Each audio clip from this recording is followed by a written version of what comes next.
오늘 하나님께서 우리에게 주시는 말씀은 야고보서 3장 1절에서 12절까지 말씀입니다. 내 형제들아, 너희는 선생된 우리가 더 큰 심판을 받을 줄 알고 선생이 많이 되지 말라. 우리가 다 실수가 많으니 만일 말에 실수가 없는 자라면 곧 온전한 사람이라 능히 온몸도 굴레 씌우리라. 우리가 말들의 입에 재갈 물리는 것은 우리에게 순종하게 하려고 그 온몸을 제어하는 것이라.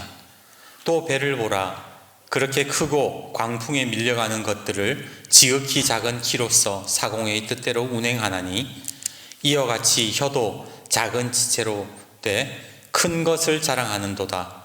보라, 얼마나 작은 불이 얼마나 많은 나무를 태우는가. 혀는 곧 불이요 불의의 세계라. 혀는 우리 지체 중에서 온몸을 더럽히고 삶의 수레바퀴를 불사르나니 그 사르는 것이 지옥불에서 나느니라. 여러 종류의 짐승과 새와 벌레와 바다의 생물은 다 사람이 길들일 수 있고 길들여 왔거니와 혀는 능히 길들일 사람이 없나니 쉬지 아니하는 악이요 죽이는 독이 가득한 것이라. 이것으로 우리가 주 아버지를 찬송하고 또 이것으로 하나님의 형상대로 지음을 받은 사람을 저주하나니 한 입에서 찬송과 저주가 나오는도다. 내 형제들아, 이것이 마땅하지 아니하니라. 샘이 한 구멍으로 어찌 단물과 쓴물을 내겠느냐. 내 형제들아, 어찌 무화과 나무가 감람 열매를 포도나무가 무화과를 맺겠느냐. 이와 같이 짠물이 단물을 내지 못하느니라. 독일 소설가 파트리크 쥐스킨트가 쓴 기피애의 강요라는 단편 소설이 있어요. 그 내용이 이렇습니다. 한 젊은 여류 화가가 있었어요.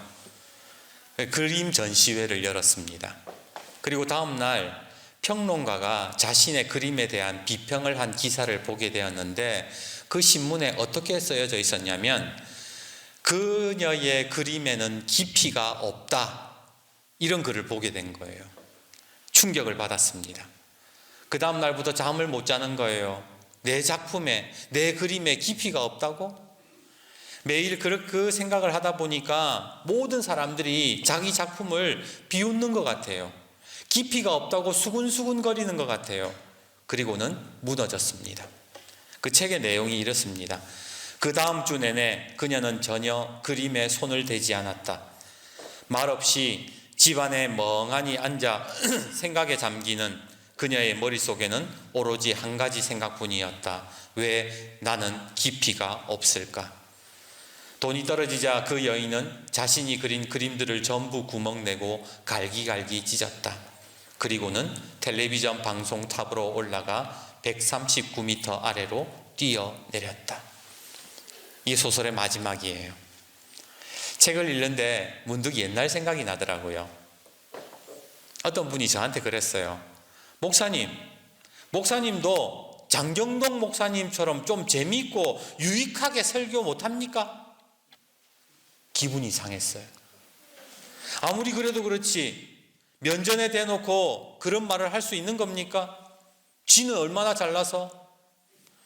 계속 그 말이 떠오르는 거예요. 장경동 목사처럼. 그러다 어느 날 기독교 방송을 보는데 장경동 목사님이 이 기독교 방송에서 이런 이야기를 하더라고요.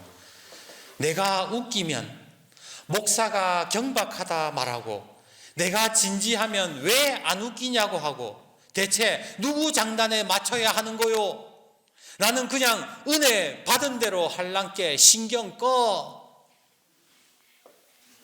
그때 깨달았어요. 그래, 사람들의 말에 너무 휘둘리지 말자.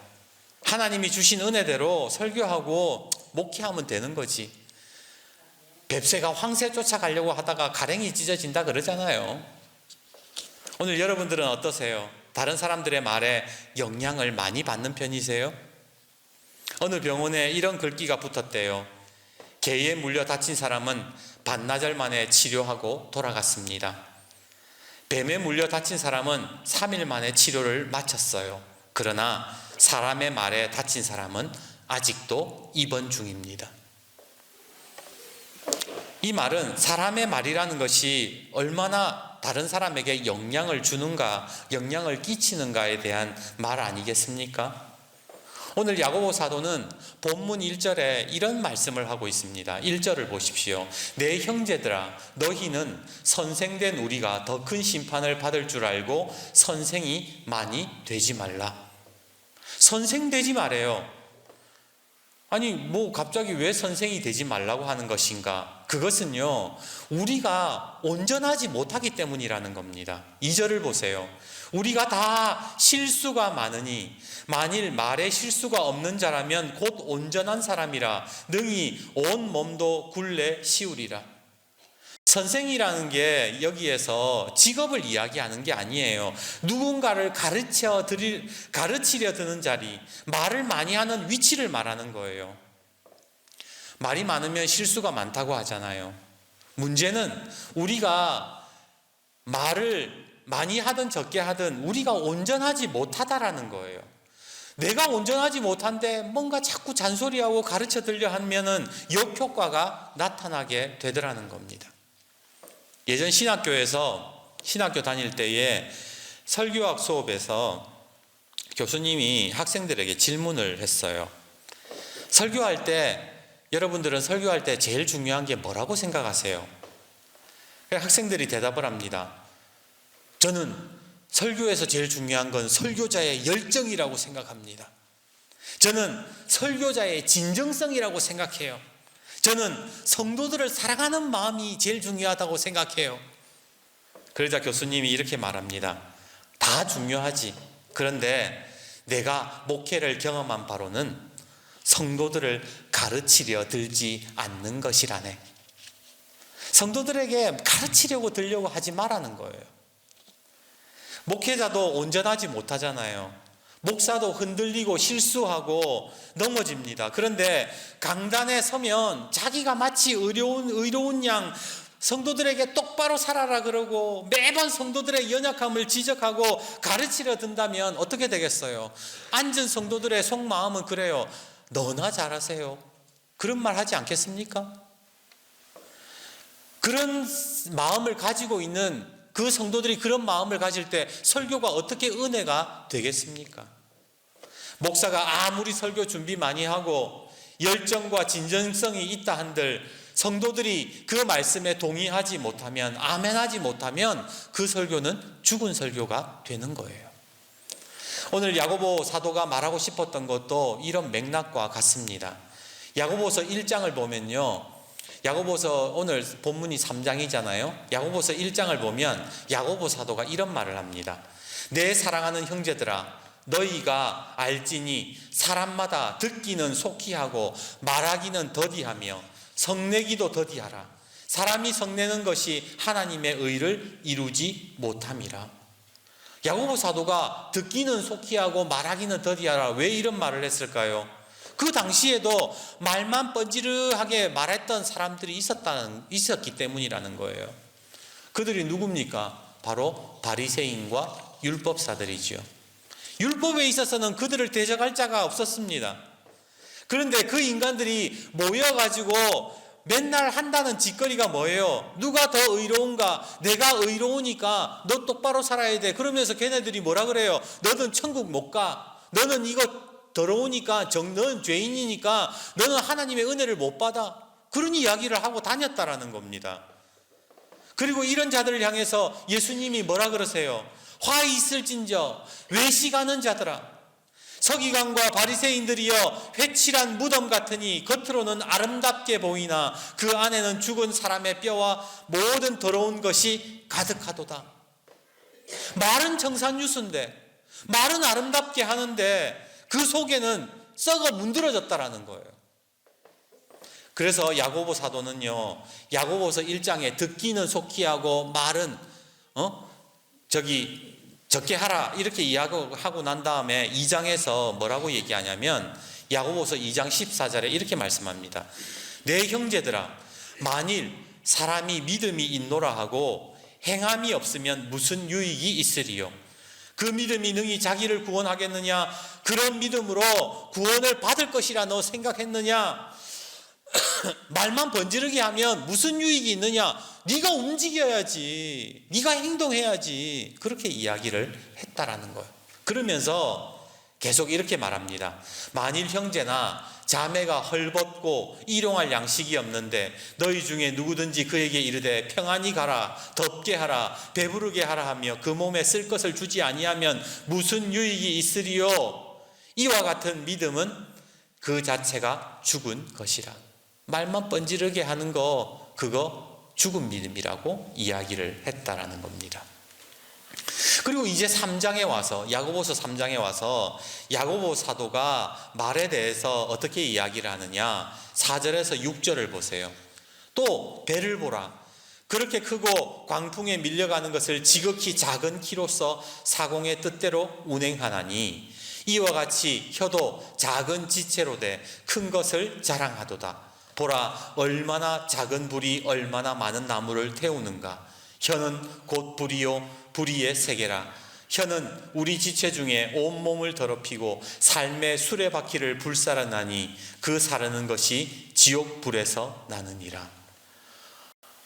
이 사람의 혀가 얼마나 무서운 것인지에 대해서 야고보 사도는 이야기를 하고 있는 겁니다. 제가 부목사 시절에 교회 연말 시상을 했어요. 1년 동안 성경 통독 제일 많이 한 사람, 성경 필사한 사람, 가장 많이 전도한 사람 이렇게 모아가지고 이렇게 시상을 교회마다 하지 않습니까? 제가 부목사니까 시상 준비를 하면서 조사를 했어요. 그 해에 전도를 가장 많이 한 분이 누군가 어떤 여자 집사님이었는데 그 여자 집사님에게는 한 가지 문제가 있었습니다. 그분이 전도는 참 많이 하는데 여태까지 전도 받은 사람들 중에 한 사람도 교회를 안 다니는 거예요. 아유, 뭐 그래도 전도한 게 어디예요? 때를 얻든지 못 얻든지 전하라 그랬잖아요. 그러니까 뭐 그것만 해도 상 받을 만하지. 그런데 문제는 이분이 자기가 실컷 전도해놓고 다 상처를 줘가지고 또 교회를 내보냈다라는데 문제가 있었던 거예요. 아무개야, 헌금은 얼마 하고 11조를 해야지. 11조 얼마 해? 이번 주부터 성가대서 이건 이렇게 하고 저건 저렇게 하고 하나부터 열까지 그냥 신앙생활 하는데 다 지적질인 거예요. 영혼 구원에 대한 열정은 있는데 소위 선생질을 했다라는 겁니다. 여러분, 말로 다 까먹는다 그런 말 하잖아요. 그분이 그랬던 거예요.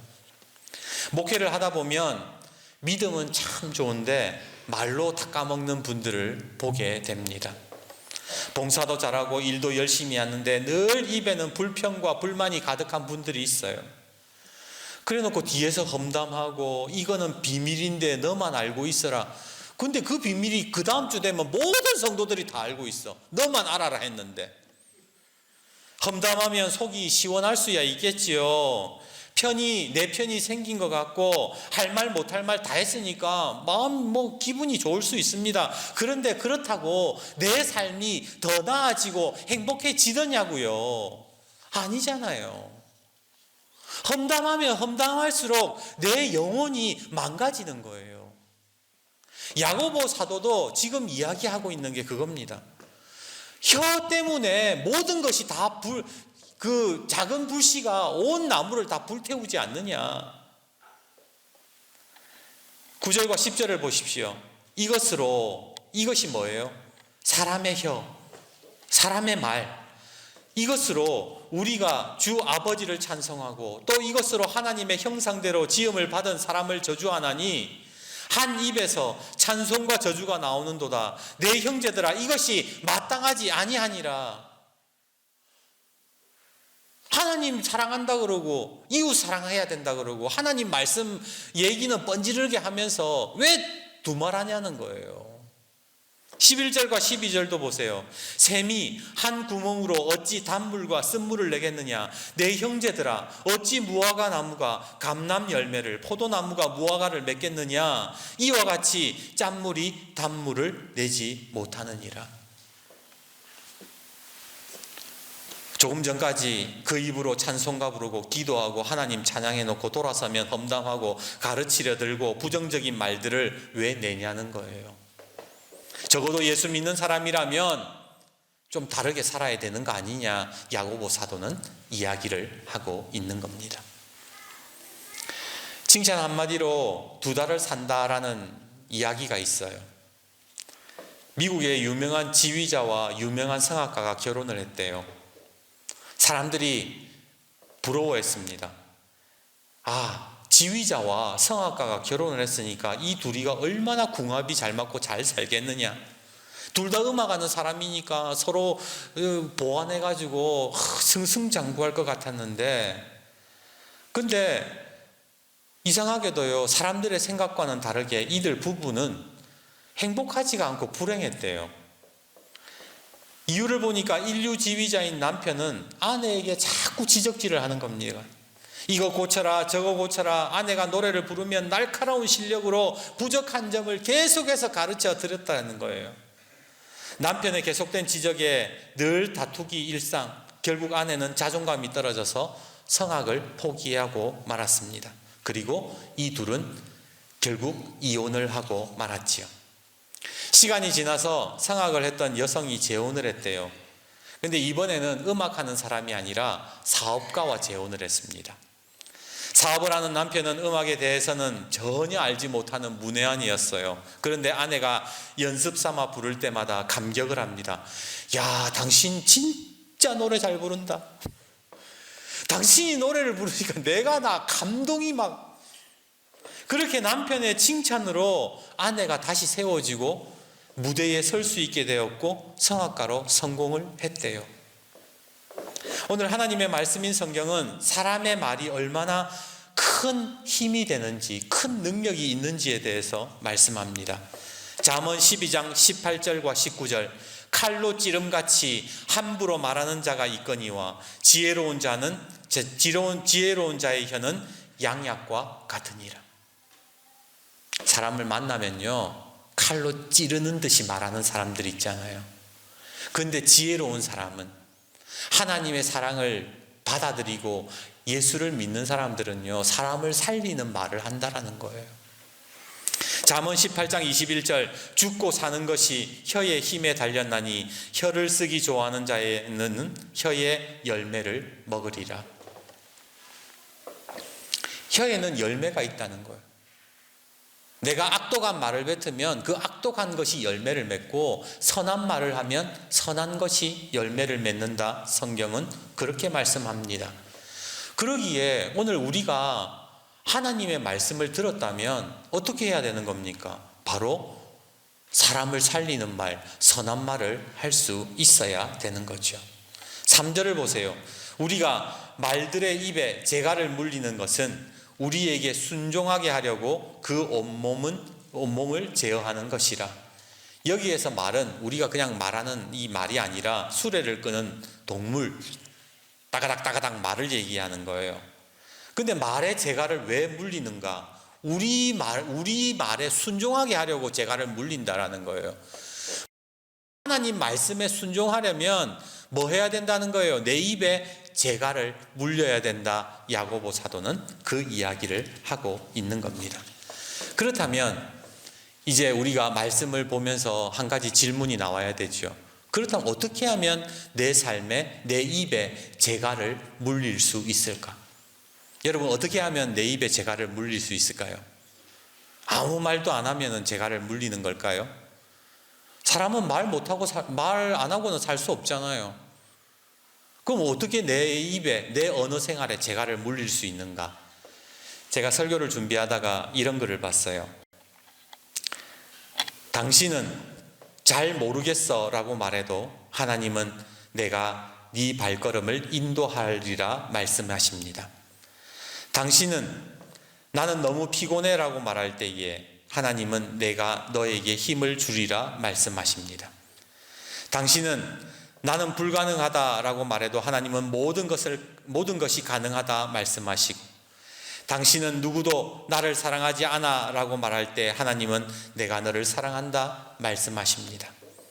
당신은 내 자신을 용서할 수 없다라고 말해도 하나님은 내가 너를 용서한다 말씀하시고, 당신은 그럴 가치가 없어 라고 말해도 하나님은 그것은 가치가 있다라고 말씀하십니다. 나는 똑똑하지 못해 라고 말해도 하나님은 내가 너에게 지혜를 주겠다 말씀하시고, 나는 못해라고 말해도 하나님은 내게 능력 주시는 자 안에서 모든 것을 할 수 있다 말씀하십니다. 나는 계속할 수 없다라고 말해도 하나님은 나의 은혜가 넘친다 말씀하시고, 할 수 없어라고 말해도 모든 것을 할 수 있다 말씀하십니다. 감당할 수 없다 말해도 내가 너의 모든 필요를 공급하겠노라 말씀하시고, 나는 두려워라고 말해도 나는 너에게 두려움을 주지 않았다 말씀하십니다. 나는 외롭다 말해도 하나님은 내가 절대 너를 떠나지 않는다 말씀하십니다. 글을 읽는데 문득 그런 생각이 드는 거예요. 아, 이게 재갈을 물리는 거구나. 재갈을 물린다는 것은 내가 말을 안 하겠다, 내가 이런 말을 안 해야지라고 하는 것이 아니라, 내가 지금 입에서 나오는 언어 생활 자체를 바꾸는 게, 이게 재갈을 물리는 거라는 거예요. 말을 안 하는 게 능사가 아니라 하나님 말씀 속에서 주신 말씀을 가지고 말하는 것, 그것이 내 언어 생활을 바꾸고 그렇게 그 말들을 내뱉는 것이 내 입에 재갈을 물리게 되는 겁니다. 생각해 보세요. 나는 안 돼, 이것은 안 돼라고 말하는 사람하고, 하나님이 된다고 했으니 된다라고 말하는 사람, 그 사람의 삶의 자리가 어떻게 되겠습니까? 우리는요, 하나님의 말씀에 근거해서 말을 해야 되는 사람인 거예요. 그게 예수 믿는 사람인 거예요. 내 기분대로, 내 생각나는 대로 그냥 막 싸지르는 사람이 아니라, 하나님이 그렇게 말씀하셨으니까 내가 그것을 믿으니까 나도 그렇게 말하는 사람, 그 사람이 예수 믿는 사람이지. 안 그렇습니까? 예수 믿는다고 하면서 말은 부정적인 이야기하고 안 될 거라고 얘기하고 다 필요 없다고 얘기하는 게, 그게 무슨 예수 믿는 겁니까? 하나님의 말씀을 믿는다면 그 말씀에 믿은 대로 그 말씀을 이야기하는 사람, 그 말을 이야기하는 사람이 예수 믿는 사람이라는 거예요. 민수기 14장 28절에 하나님이 이렇게 말씀하십니다. 여호와의 말씀에 내 삶을 두고 맹세하노라. 너희 말이 내 귀에 들린 대로 내가 너희에게 행할 것이다. 하나님이 말씀하신 게 뭐예요? 너희네들이 말하는 대로, 내가 내 귀에 들리는 대로 똑같이 해줄 거야. 그래서요, 잘 모르겠어, 그렇기에 오늘 내 삶에 잘 모르겠어 라고 말하는 게 아니라 하나님의 인도하심이 있다라고 말을 해야 되는 거예요. 아, 난 너무 피곤해, 아, 너무 짜증나, 그렇게 말하는 대신에 하나님이 힘 주실 거야 라고 말해야 된다는 거예요. 이거 안 돼 라고 말하지 말고 하나님이 함께 하시면 가능하다라고 말할 수 있어야 되고요. 실패해도 하나님이 나에게 지혜 주실 것이다, 용서할 마음이 안 생겨도 하나님이 용서할 은혜를 주실 것이다 라고 말하는 사람이 예수 믿는 사람이라는 거예요. 그리고 그렇게 말하는 그대로 뭐예요? 하나님께서 역사하신다. 그게 성경이 오늘 우리에게 말씀하는 바라는 겁니다. 그래서 저는 이렇게 말하기로 했어요. 우리 광덕교회는 부흥할 것입니다. 우리 광덕교회 자리가 가득 차게 될 것이에요.